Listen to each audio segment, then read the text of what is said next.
here with us here on Rising Stars. Now, this one-stop e-shop for industrial products has been a hot favorite in the e-commerce space, with even Ratan Tata having made an undisclosed investment in the company. Moglix has also joined the SAP Startup Studio and has big plans going ahead. Rahul Garg joining us on the show today. Rahul, thanks for being with us.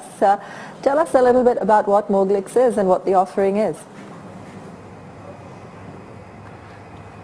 Thanks. Moglix is a B2B commerce company. It is pretty much focused on working with manufacturing companies across the country, and we work with typically 100 CR plus annual turnover manufacturing plant, all the way to now serving 10,000 plus CR annual turnover companies as well. We work with these companies in two forms. We work with them on bringing technology into their sales channel, and we work with them on bringing technology into their procurement functions. Okay, so for a layperson like me, that sounds very complicated. Also, break it down for us in terms of the kind of technology that you're working on, how many clients you've already got on board, what you're working on next. So today we have two platforms. Moglix.com is a platform which a buyer can come and start to buy more than 25 plus categories of products, which can start from electrical products, fasteners, welding, tools, safety, so on and so forth. We are also working with manufacturers on integrating deeply into their buying functions, which typically sit in the form of a SAP technology, which is like the OS and heart of a manufacturing organization. So recently we have announced our partnership to become part of the SAP Startup Studio program, where we can work with manufacturers having SAP technology with them to buy on Moglix in a seamless manner. All right. So you've already had a fair amount of funding come in. Talk to us about what investors are expecting to see in terms of a growth pattern here at Moglix. So we have received investment from Excel Partners, Jungle Ventures, and Mr. Ratan Tata coming on board. We see this is a very interesting time. There is a lot of initiatives that is happening in the country in terms of Make in India and how it will impact the manufacturing sector going forward. In terms of adoption of technology, there is a lot of things that are written about how by 2020, more than 2/3 of the manufacturing sector has to adopt digital technology. And digital technology will no longer be a luxury, but will be a necessity for manufacturing companies in India to scale up to achieve the objectives of Make in India. So that's really interesting, Rahul, because there's obviously a clear opportunity there. How are you tapping into it? Does it involve a lot of back-end work and reaching out to these companies, for instance? How open are they to adapting these new technologies sooner rather than later? So I think it's a very good question. When we started, we faced few kinds of questions and challenges, I would say, that people had adopted B2C e-commerce very well. India was already in, by 2015, on a significant radar on B2C e-commerce, but the business buyers were not sure how the technology can start to play a role for their day-to-day functions. As we have seen, fast forward to 2016, we see business buyers no longer talk about whether B2B commerce will happen or not. They talk about how fast it will happen and how can Moglix help them using technology to make and become the early adopters of this technology. Give us a sense of the kind of revenue model you're working with here. So we are a commerce company, so we work on a percentage of transaction basis. We serve today more than 1,200 plus brands across 1.5 lakh SKUs.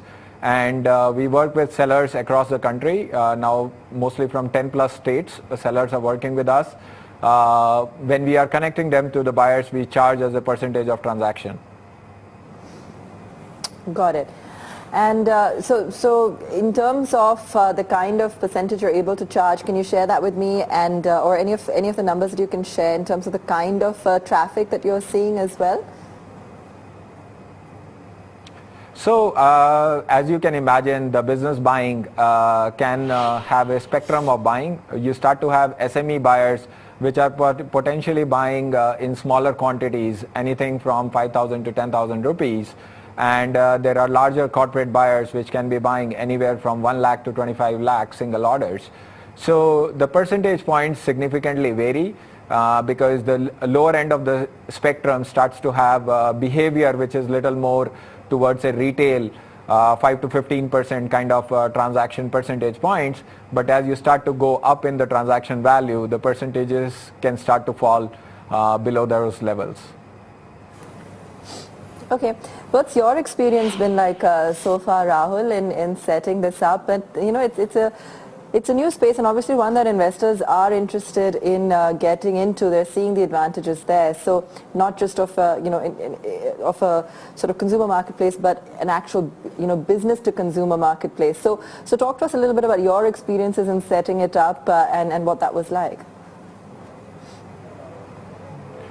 So I think when we embarked on this journey, I would say B2B commerce and technology-based commerce is still getting developed across the world, and therefore while there is a lot of opportunity and there are a lot of players, I think well-known players in US also trying to go after the space, the challenges that a business buyer faces are very different from a consumer buying. It means that one has to adapt towards what is a business buying behavior in terms of use of ERP, in terms of approval processes, in terms of payments that they might be like tuned to, as well as what is the expectation that they have in terms of delivery and the supply chain. Now these challenges open up a lot of opportunities for companies like us as well.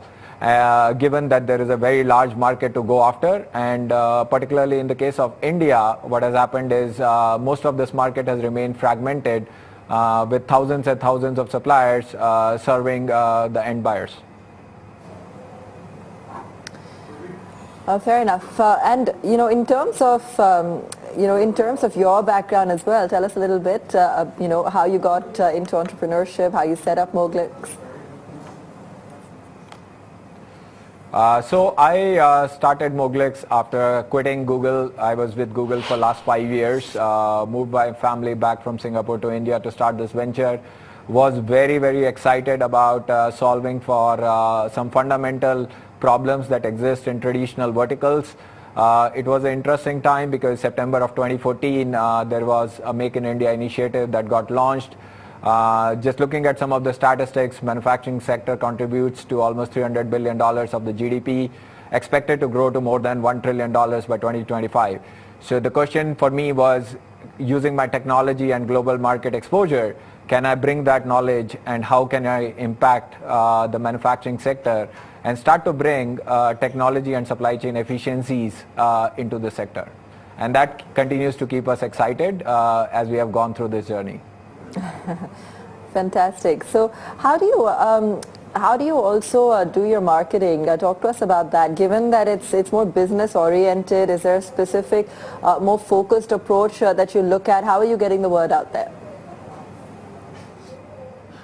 So I think it's again I would say a somewhat unsolved problem that most places B2B ends up being a more sales oriented problem rather than a marketing oriented problem. However, what is interesting is given that Google and if you look at Amazon and other e-commerce players have evangelized and brought a lot of the consumers which end up being the business buyers as well online, many of those guys are searching online, so you have an ability to start to have targeted marketing towards some of those advanced business buyers. But then you have to mix and match with the appropriate sales strategy where you can reach out to those buyers and have effective discussions, because in the end they are looking at moving crores and crores of their buying or sales onto your platform, and that's a decision they're not just going to make online with a click of a button. So there is a credibility to be built, and some of that requires a little bit of sales effort with those business buyers. All right, thanks for joining us today, Rahul. Good chatting with you. All the best with some of those big plans at Moglix. Let's take a very quick break. When we come